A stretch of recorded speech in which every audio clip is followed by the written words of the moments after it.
Okay, we are going to get started in Mark chapter 13, and we need to flip over the tech. Give me a second to do that. You're good. Yeah. Thanks, Caden. So Mark chapter 13, we are in the middle of the Passion Week, the Suffering Week, Jesus' last week on earth. We started that last week in Mark chapter 11 and 12. We are in Mark chapter 13. And in Mark chapter 13, I think somebody mentioned last week, it might have been Todd, that Jesus gets kind of, I forgot the word that Todd used. Harder. He gets very blunt this last week of his life.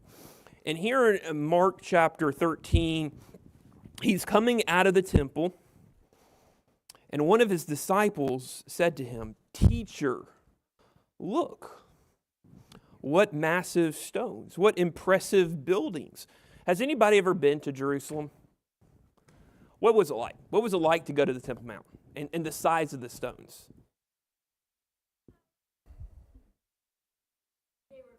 Yeah. Yeah. The pictures look big. They look huge. I have never been to Jerusalem. It's on my bucket list of places over in that part of the world to go visit. Jerusalem. I want to go to Greece. I would love to go to Rome and stand there in the Colosseum and quote Gladiator. But the stones, if you've ever seen pictures, I wish I probably should have done this for the PowerPoint, they're huge. And so one of the disciples looks at Jesus and says, "Jesus, look, massive stones. This is an incredible building." And it would have been an incredible building to see 2,000 years ago. To see that second temple constructed in all of its glory there as the second temple was. And Jesus turns to the disciples there in verse 2 and says, "Do you see these great buildings? Not one stone will be left upon another. All will be thrown down." Basically, Jesus looks at the disciples and says, your world as you know it is going to come crashing down. Jerusalem will be destroyed. And so there in verse 3, as Jesus is sitting on the Mount of Olives across from the temple, so if you can just imagine being on one hill looking across the valley at Jerusalem, at the Temple Mount, one of the disciples, Peter, James, and John, and Andrew asked him privately. They come to him with some questions there in verse 4. When will these things happen? That's a logical question. If you're a Jew and Jesus is your rabbi, Jesus is your teacher, and he has just told you that your world is going to come crashing down, the temple and all that is in it is going to be destroyed, you're probably curious, when will this happen? And what will be the sign when all these things are about to be accomplished?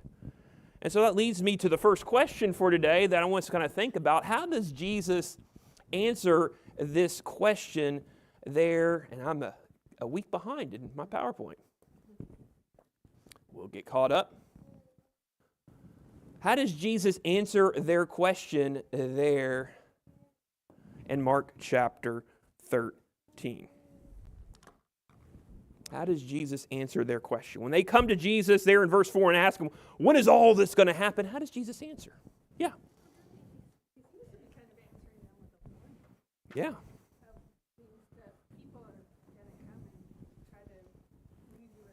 Yeah. I'm glad you caught on the warnings. I'm looking at my Bible just real quickly. Verse 5, watch out that no one deceives you. Verse 7, don't be alarmed. Verse 9, be on guard. Verse 11, don't worry. Going on down, verse 21, if people say false messiahs, here's the Messiah, don't believe it. You must watch, verse 23. Looking at the fig tree, that's a warning itself. Verse 33, 2 times, watch, be alert. Verse 35, be alert. Verse 37, be alert. He's warning them. Why would Jesus spend so much time, so much energy, this close to his death, warning them about something that wouldn't happen in the 30 years after he died. Is that interesting to you? Why is it interesting? I'm not sure that he's talking about things. I don't believe that Jesus is necessarily talking about things that are going to happen in 87. He's talking about that. And that's going to actually start this week. Yeah. Yeah. Yeah. We're going to, when we get into the book of Acts, we're going to see how there are false prophets. There are Mm-hmm. Yeah. Yeah. So he's starting. Yeah. And you caught on a great point there that some of the things, especially like the false prophets, we actually see in the book of Acts. We see the suffering there in the book of Acts, and persecutions really fulfilled that promise, that prophecy really fulfilled there in the book of Acts. Going back just real quickly, if you're a Bible note writer or anything like that, if your Bible doesn't have a cross-reference there in verse 21 to false messiahs and false prophets arising, Acts chapter 5, I believe it's verse 36 and 37, there is a reference by some of the Jewish leaders to a couple of guys who even secular history, if I'm not mistaken, mentions as people who rose up and tried to serve as some sort of prophet or Messiah-like figure or revolutionary figure. And the Jewish leaders are like, look, if it's like this dude, it's not going to be anything. But if it's from God, we're not going to win. So yeah, some of these things they are going to experience. They are going to stand before courts, before rulers. And they have to give a defense for their faith. Yes, Steve? I'm sure this is going to contribute to where you're trying to get to, but I really like Todd's thought. I really like it. It's been on my mind here for a couple of weeks now. I mentioned it last time. This poignant scene, to me, a very poignant scene when Jesus is riding into Jerusalem, standing on the mountaintop, looking down and going, oh, Jerusalem, Jerusalem. That moment to me, but to Todd's point, I wonder if he wasn't at that moment looking down, seeing that last week of his life. I wonder if he wasn't already seeing AD 70. I wonder if he wasn't already seeing where this was all going to crash into. Yeah. I wonder if that moment isn't a whole lot bigger than just him seeing his death.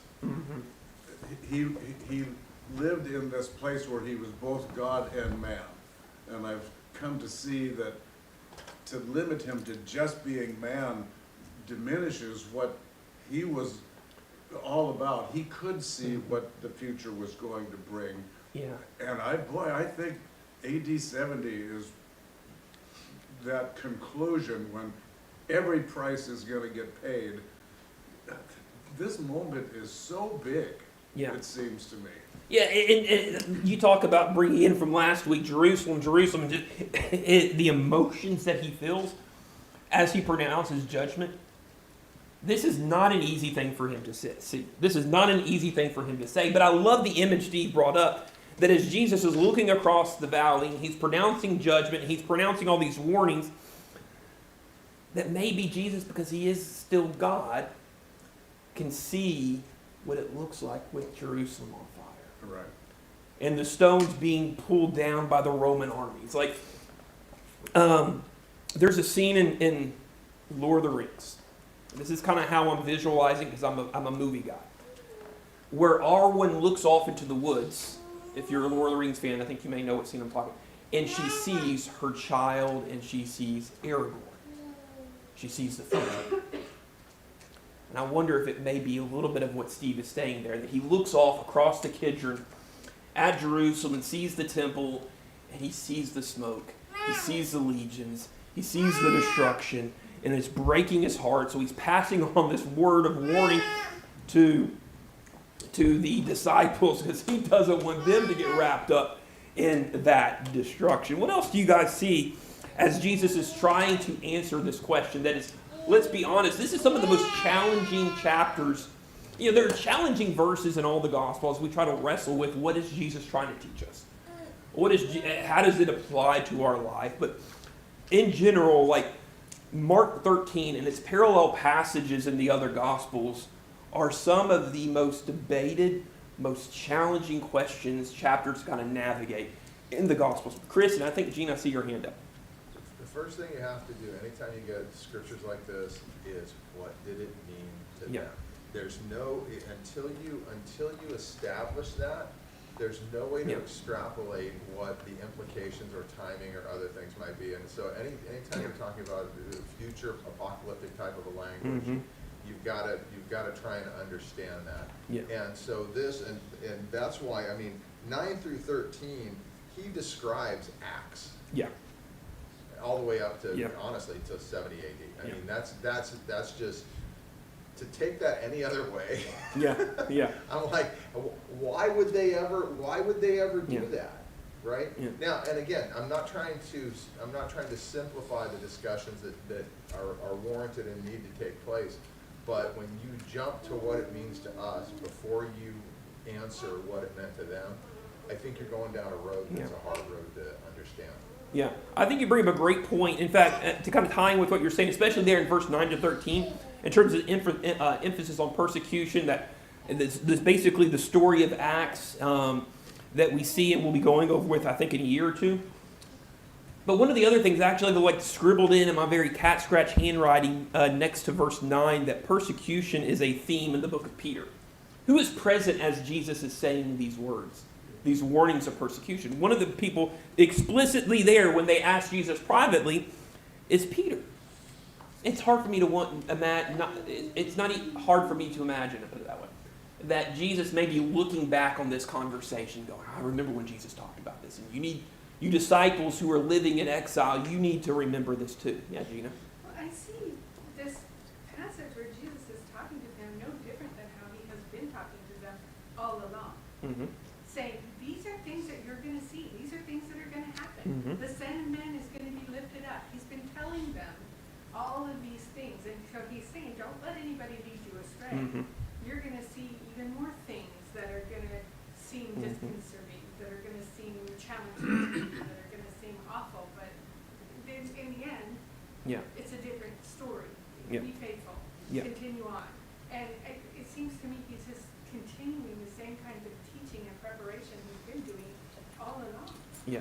I want us to keep this idea of these warnings of being faithful, stand firm, don't be alarmed, watch, and be alert throughout our study today. Because I think we're going to see something here in chapter 2, that if we have time to get to it, that is really going to kind of go, guys, were you paying attention to what Jesus said like a couple days ago? Yeah, Todd? To Chris's point, I think it's really kind of interesting about what Jesus is not saying Mm-hmm. about the destruction of Jerusalem. He really, all he says is, there's not going to be one of these stones on top Yeah. of another. Well, and Chris makes the point, he's talking, this is a conversation he's having with what, 4 of his guys. Yeah. They're all going to be dead, with the exception of John, who's not going to be in Jerusalem. Yeah. So does it really matter what the destruction of Jerusalem looks like to those guys? No. But he's not going to waste his time with that. He's going to tell them what to expect next week. Yeah. It's a good, interesting thought. I'm glad you connected it with the 3 of the 4 that are at least that we know were present as Jesus is having this private conversation. 3 of the 4, best we can tell, are probably dead by the time Jerusalem is destroyed. Yeah, Kevin? I also think sometimes like we get very literal when we're reading stuff like this. And Mm-hmm. Jesus is thinking spiritually when he's talking about Yeah. things. Yeah. That doesn't mean that there's not some literal stuff in here, but Yeah. I can't help but see when he starts out the beginning with talking about looking at the buildings and not one stone will be up left upon another. I can't help but think Jesus talking about the temple being torn down and rebuilt in 3 days. Mm-hmm. And he's not talking literally there either. And then he goes into the ESV, how the title signs at the end of the age. Like, this is an end of the age for them. Like, their whole Judaic culture of being God's people Yeah. and their religion is about to be torn down. Jesus is going to tear it down. Yeah. Like, so, yeah, the literal buildings there in Jerusalem are going to get torn down at some point in the future, but like very soon for them right now. The buildings of their culture, like their reality, is going to be obliterated. Yeah. Because Jesus is going to tear it down and raise up a different temple. And I can't help but think, towards the end of the chapter, he's giving them the warnings about stay awake, be alert, you don't know when the hour is coming. And that's echoed then moments later in how Mark presents it with, they're in the garden and Jesus says, stay awake, be on guard, pray with me. Mm-hmm. Because the end of the age is happening right then. Yeah. And I think that, I can't help but see that in this chapter, and then let's extrapolate that to our meaning for our personal lives now. That I think that these ages are constantly coming and going, and like they end and begin, and there's testings and tribulations, and all these things happen over and over again in cycles, and we can't be complacent. And we have to look to the city that Jesus built, Mm-hmm. not the physical thing. Yeah.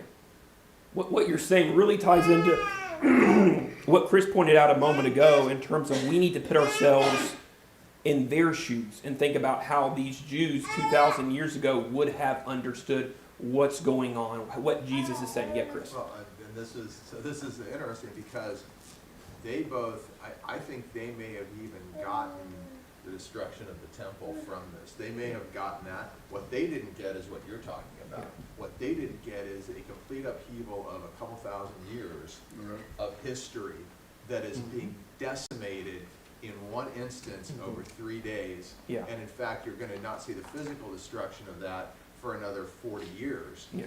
But it's already done. Yeah. And so there's a weight there. Yeah. That's a good point. So, I was just thank gonna you, s- Kevin. I was just gonna say, I think there's even a little bit of maybe a more literal, if you think about how they were feeling.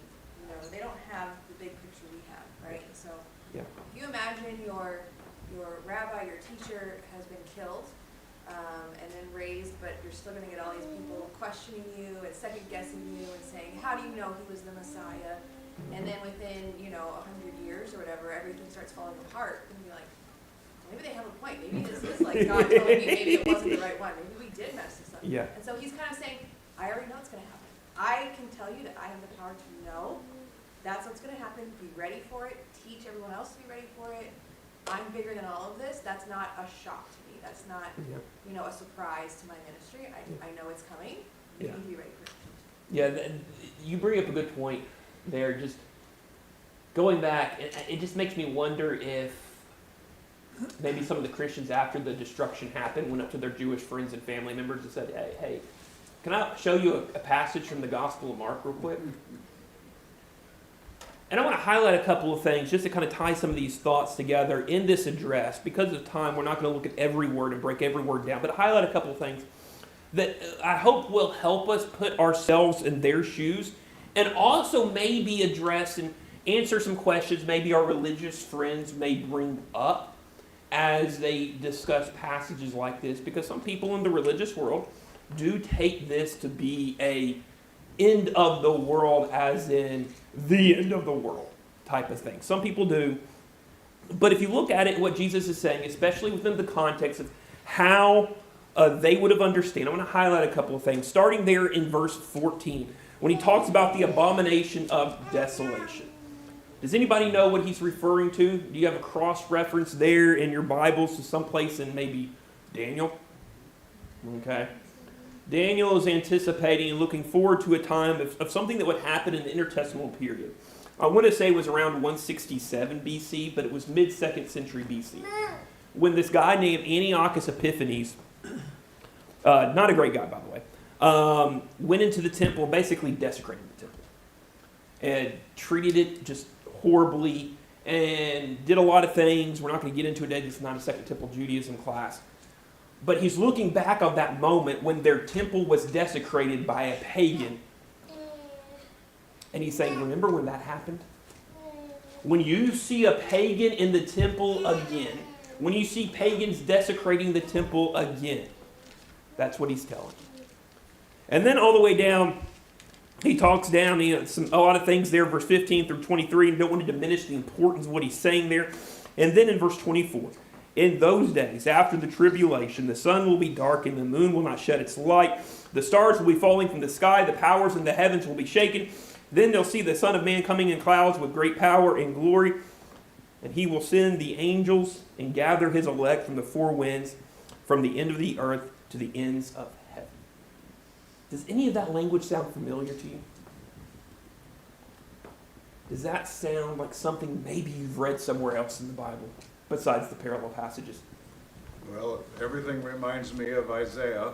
I'm thinking of Isaiah chapter 1, verse 7, for example.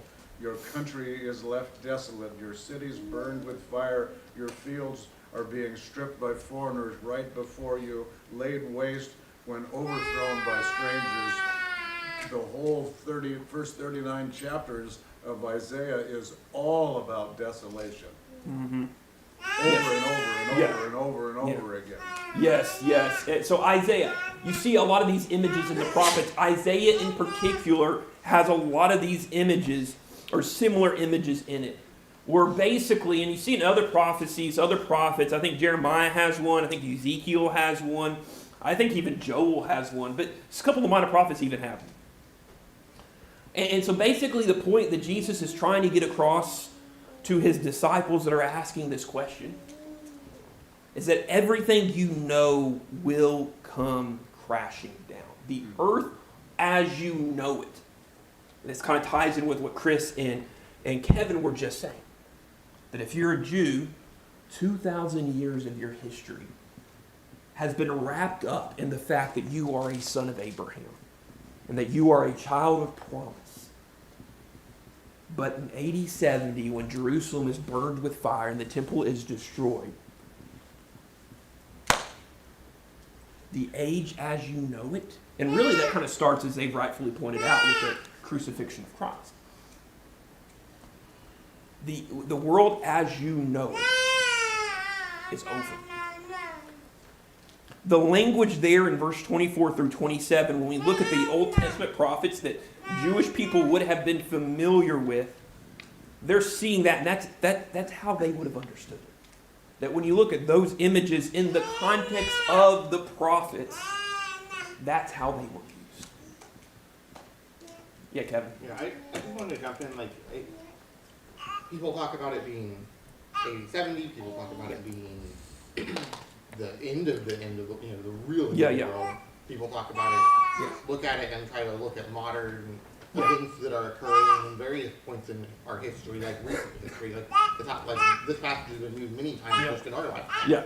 Yeah. Um, Even right now with things that are going on over in the Middle East. But I think, that's the point.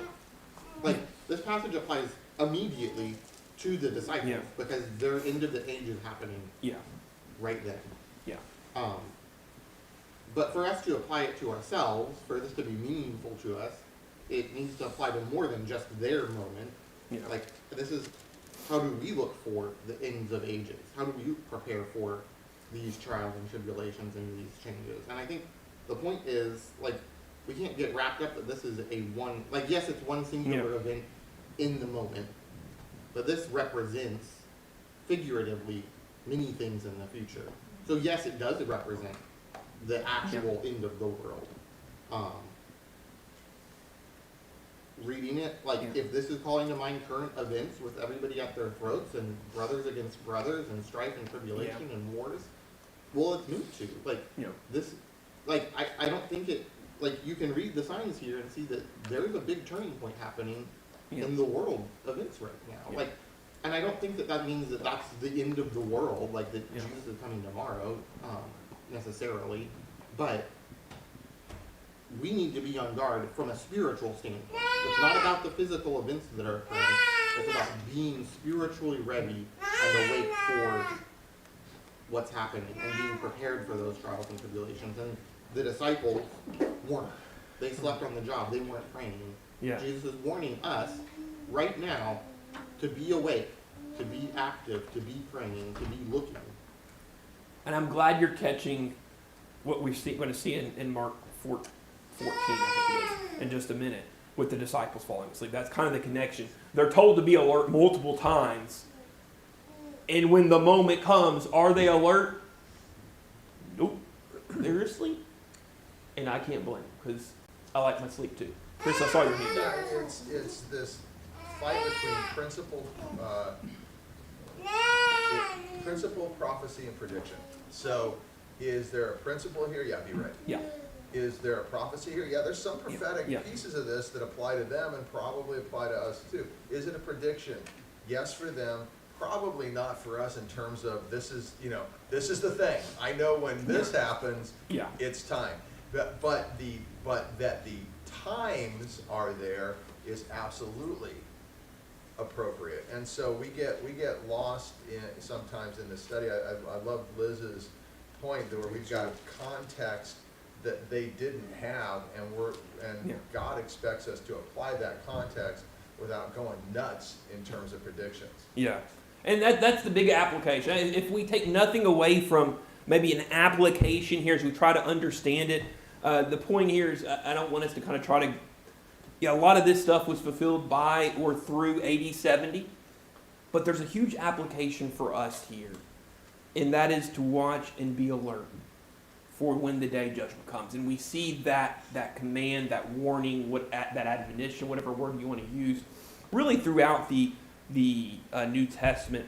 Incidentally, kind of tying some of these thoughts in when it comes to God's judgment and how he predicts his judgment. If you look in the Old Testament, the images that you see used to describe judgment are often used in the New Testament. There's like this pattern idea when it comes to God's judgment, that all of these judgments, whether it's judgment on the nations, judgment on Israel, judgment on Judah, judgment on Jerusalem, all of them in some way, I think, anticipate the great and final judgment that God is going to bring when the heavens and earth do come crashing down in burning fire that we read about later in the New Testament. And that's why we need to be ready. That's why we need to be alert. That's why we need to stand firm through persecution, because that day is coming. We don't know when it is, but it is coming. So we need to be alert. We need to be faithful. We need to keep standing firm in our faith. And let's just kind of move on to chapter 14. So now it's 2 days before the Passover and the festival of unleavened bread. So that means it is probably Wednesday. And the chief priests and the scribes were looking for a cunning way to arrest Jesus and kill him. Not during the festival, they said, so there won't be a riot among the people. But while he was in Bethany, at the house of Simon the leper, as he was reclining at the table, a woman comes in with an alabaster jar of very expensive perfume of pure nard. And some were expressing indignation to one another. Why has this perfume been wasted? Who is the one at least leading this charge in the Gospels?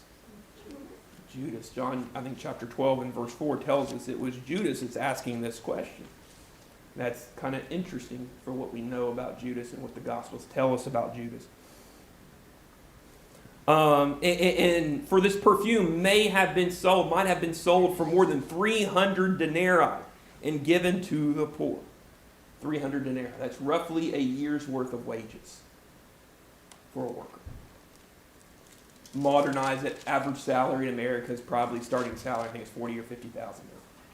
That's a very expensive bottle of perfume. Like, that's a lot of money. And so they begin to scold her. I think it's interesting that it's plural there in verse 5. And Jesus says, let her alone, or leave her alone. Why are you bothering her? She has done a noble thing for me. You always have the poor with you, and you can do what is good for them whenever you want, but you do not always have me. She has done what she could. She has anointed my body in advance for burial. Okay, we've been in the last couple of weeks here, the last month or so in our study of Mark, what has Mark provided for us at least 3 times in the gospel? Over the last couple of weeks, the last month of our study through the Gospel of Mark. What has he done 3 times? What has Jesus told the disciples? 3 separate occasions, at least. 3 separate occasions. What's his warning? What's his reminder? I'm about to die. I'm about to die. And once again, he says, I'm about to die. In fact, the time of my departure is so close that this perfume that is now over my body is going to be the perfume that I've died in. Truly, verse 9, I tell you, wherever the gospel is preached in the whole world, what she has done will also be told in memory of her. 2,000 years later, we're still reading about this anonymous woman, at least anonymous by Mark's standards, who provided this great gift to Jesus. And so really, Todd, before we ask the question, what do you have? What thoughts? Oh, go ahead. Finn. No, so this is the question for I was going to have us wrestle with. What lesson can we learn How from this many- sacrifice? How many people that we have recorded went out of their way to do something for Jesus? There's not a lot. I think we have this woman here. I can think of a couple others. I'm going to see if anybody else can think of somebody else who went out of their way to do something for Jesus. This really harkens to me at Jesus' birth, Yeah. the gifts that were given to him. Yeah. And speaking of those gifts that are given to Jesus there at his birth, speaking of patterns in the Bible, this is really cool. Exodus, when Israel leaves Egypt there at the Exodus, what do? The nations give their wealth to Israel. And when they leave exile, the nations give their wealth to Israel. And when Jesus is born, the nations give their wealth to Israel's king. And there in Revelation chapter 21, I think, it talks about the nations bringing their wealth or their glory to. It's really cool, this pattern that keeps repeating in Scripture. But what's interesting is one of the places it talks about nations, people bringing their wealth to Israel's king, Isaiah talks about that. Mark loves Isaiah. Most of the Gospels do, and we've mentioned this before in one of our studies, but Mark is called the 5th Gospel for a reason. Isaiah is called the 5th Gospel for a reason. He loves to kind of anticipate. There's so much in Isaiah that applies to the New Testament, and we see fulfilled there. So, yeah, we have this woman who does something for Jesus. Can you think of anybody else who went out of their way for Jesus? The people who brought gifts at his birth. The woman who anoints him in preparation for his burial.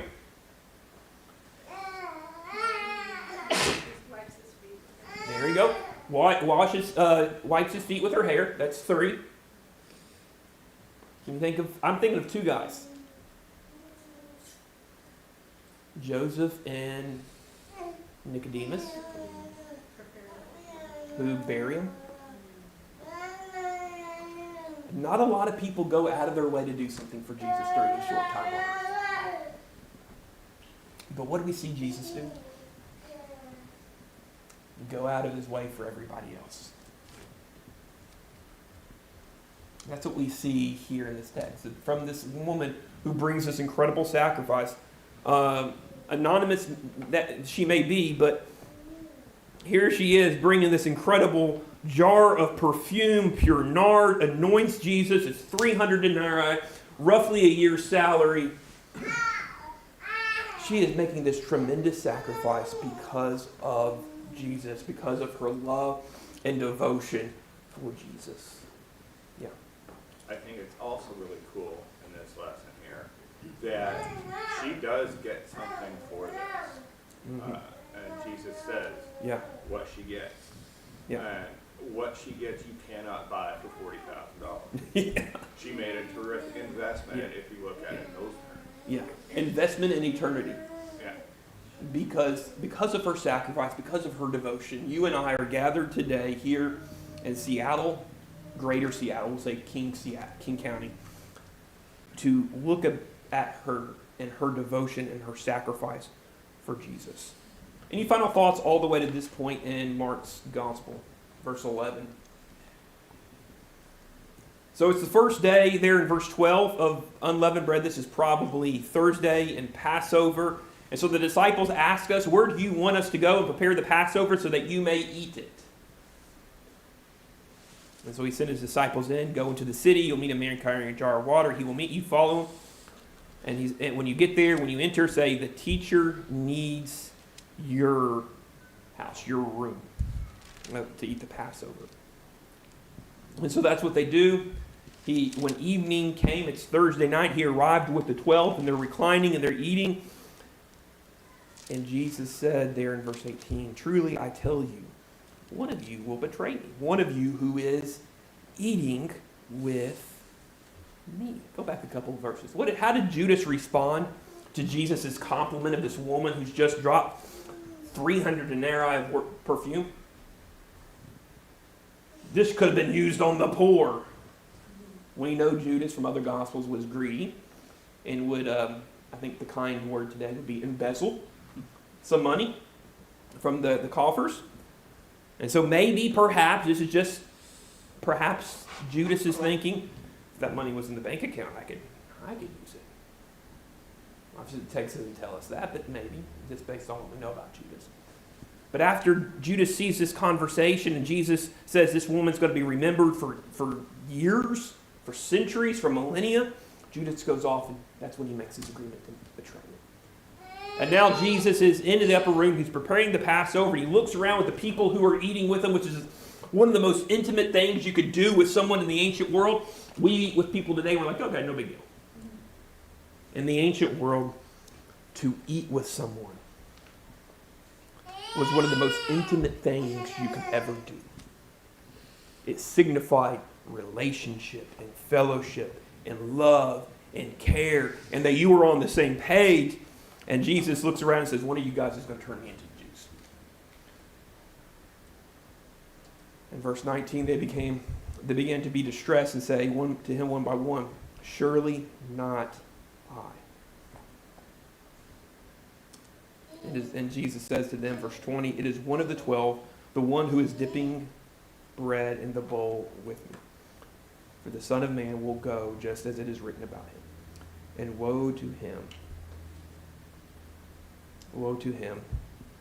Woe to that man by whom the Son of Man is betrayed. Instead, it would be better for him if he had never been born. What stands out to you as we kind of get about halfway through this Last Supper, this Passover? Jesus has announced his betrayal, but we're about to actually see him observe the Passover meal here in just a second. What stands out to you, either what we just read or what we would read here in just a few minutes, about Jesus' actions and his words at the Passover?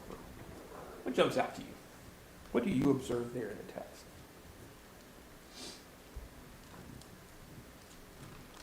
Yeah. So if I look at this pattern of he chides the woman for her misuse, then he goes and takes money to betray Jesus, and then Jesus says, you're going to betray me. And my point is actually down in verse 21 where it says it would have been better for this man that he had not been born. But I think we sometimes sort of express that as him, again, chiding or doing. I think his heart's broken. I think right here he chose him for a reason, and it wasn't for him to betray him. And I think that Jesus' heart is breaking, and it's a statement of fact, but it's a statement of sorrow at the same time. It's breaking his heart that he chose Judas, not because I think he didn't understand. He knew the prophecies of the Old Testament, including the prophecies that are being fulfilled right now. There's a prophecy. I want to say it's Zechariah. I want to say it's 12 through 14. I should have written this down. That's on me. Where he talks about one who dips his head in the bowl. Maybe it's Psalm. I should have written it down. Talks about one who eats with me will betray me. It's either Zechariah 12 through 14 or one of the Psalms.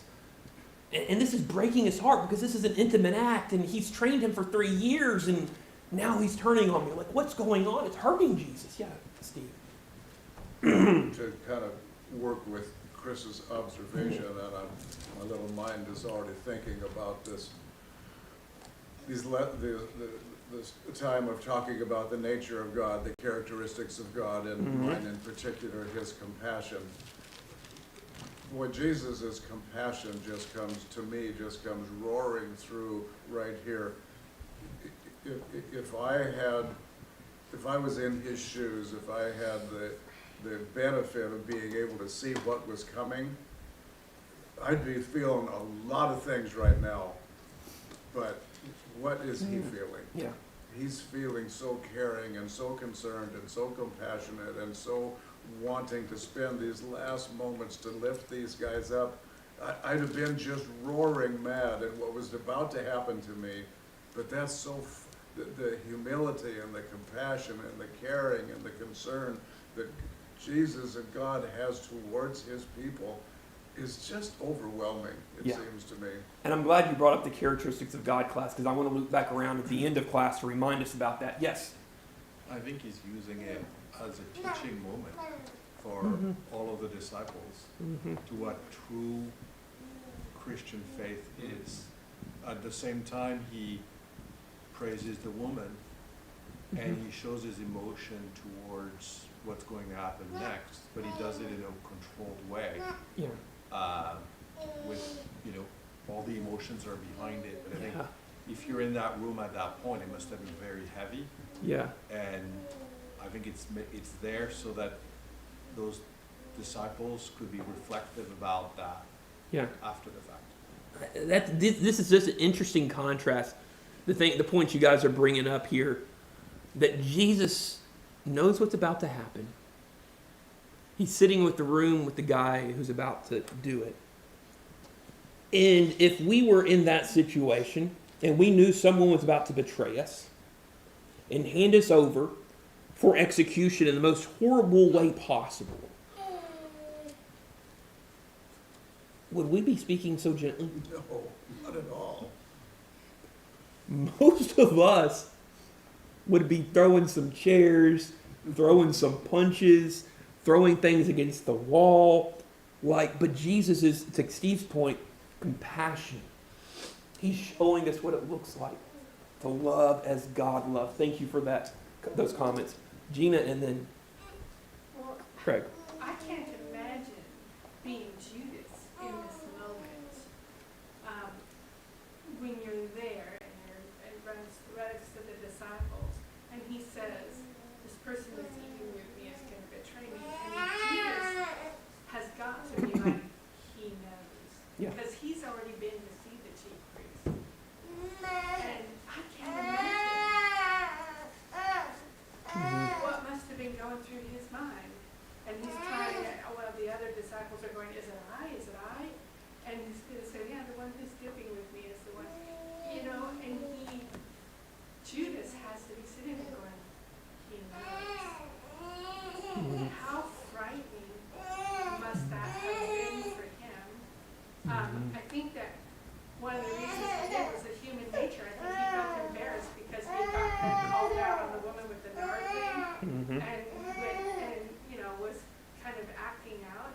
And then Jesus is treating him with compassion, but he knows. He knows what Jesus has done. He knows what Jesus is about to do. And he still has to imagine. I just can't imagine being in Jesus' shoes. Yeah, there's a popular Instagram reel type of thing now where it's he knows. Like if I'm Judas and I'm hearing what Jesus is saying, that's like what's going through my head. Like he knows. Like everything just hit the pit of my stomach. Craig, what's going on in your mind? What's going? Well, going back to your comment about how calm Jesus was about it, and my thoughts on that were that his death isn't the end. It's being defeated. He's going to triumph. Yeah. This is not, and that's the incredible thing Jesus understands. Because we even today, even with the hope of resurrection that we do have, can very easily think death is the end. But it's not. Liz and then Todd. I think it's interesting also to think about not only from Judas' perspective of, he knows it's me. But I think most of us would have said, you know, I know someone here's gonna betray me, and they said, is it me? He'd be like, yeah, it's you. I know it's you, Judas, it's you. Yeah. But he doesn't. He's like, it's up to you to make that decision to say, it's me, I need to repent, or Yeah. I need to confess, or whatever. He doesn't. He Yeah. says, it's someone, you know who you are. Yeah. If you wanna do something about that, you can, but he doesn't call him out, which I think is. Yeah, and the other Gospels actually add what you do quickly. Yeah. And it's just like so many layers of emotion for all of us as we're thinking about this. So many emotions that Jesus would have had in this moment, and yet he keeps them all under control. Jesus orchestrates this whole thing. Mhm. He has never not been in control of any of this. You just said, he tells Judas, you go do your thing. Yeah. He is in control of all of it. And to Gina's point, you know, what's going through Judas' mind, I don't know how normal Judas is. Is Judas incredibly autistic? I don't know. What I do know, because I don't like to be a Judas basher, because there's probably a bit of Judas in me. You know what? The man was incredibly repentant to the point that he lost his mind and unsubscribed himself from this life. I don't know. I just don't want to bash Judas too much. Yeah. I like the line there, Todd. There's a little bit of Judas in all of us. Because every time that we sin, there is a sense where we are denying Jesus. That every time someone mocks Jesus at work and we stay quiet, there's a little bit of Judas in us in that moment. Yeah, Kevin. Look, I wanted to, my main thought about this related to Todd's comment, and I can't read that, like, it's so weird if you were putting yourself in the disciples' place here, to be in this experience, because Jesus tells you, one of you is going to betray me, and it makes sense, they're all like, oh, okay, who? Yeah. And then Jesus' response is, basically, yeah, the one who's eating with me right now. And they're like, we're all eating with you right now. Yeah. But if you go back to the ointment scenario, it's first Judas that makes the comment, and then it says, and they scolded her. Yeah. Yeah. Here it's first Judas, but then, like, there's multiple events that I think illustrate this, but, like, the bottom line, you get to verse 50 in the chapter, they all left him and fled. So, yeah, it's first Judas is the one that's, like, the main betrayal, but they're all going to betray him. And I think that that's, like, to what Todd was saying, like, we need to read this as, this is me. Like, and when we eat the Lord's Supper, I think that that's part of it. Like, there's a inherent understanding of self-reflection of, I am, like, who betrayed Jesus? The one who's eating with him. And so, every time we eat the Lord's Supper, I think that that's part of hearkening back to, I'm eating this and remembering Jesus was betrayed, and that who betrayed him? Yeah. Well, if I'm eating it, I'm acknowledging that it was me. Yeah. So we've actually gone overtime, not surprised with us. And the comments that you guys have made, which have just been incredible. We are going to stop at verse 26. We may kind of use 17 through 26 as a launching point, but I really think we have to look at 27 through the end of the chapter for some obvious reasons, one of which is what Kevin just mentioned, is that yes, we give Judas a hard time because he's the one who betrayed Jesus, but when crunch time came, the disciples run for the hills too. And so I want us to look at that as well as we kind of a launching point, a starting point as we begin our story and study of the actual crucifixion next Sunday. So I'm going to ask you guys to help me remember to do that. But also, as a launching point too, second thing as we wrap up, we are doing that Characteristics of God class based on Exodus 34, 6, and 7.